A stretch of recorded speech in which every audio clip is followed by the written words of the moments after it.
3rd Standard Term 2. Unit 2 Supplementary. The Great Cooking Contest. Gayatri was a cute girl. She liked to cook and make crafts.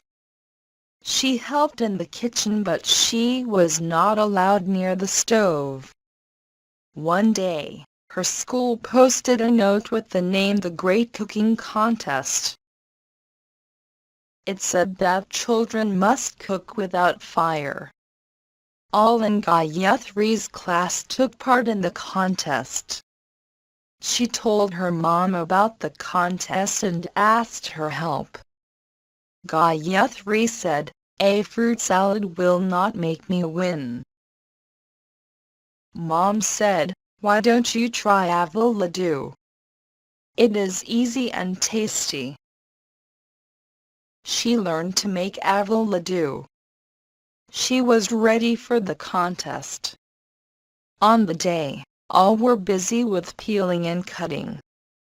Gayatri did not panic and took her time to start. She took a cup of apple and soaked it in water. Then, she added nuts and honey. She mixed them well and rolled them into 8 laddus.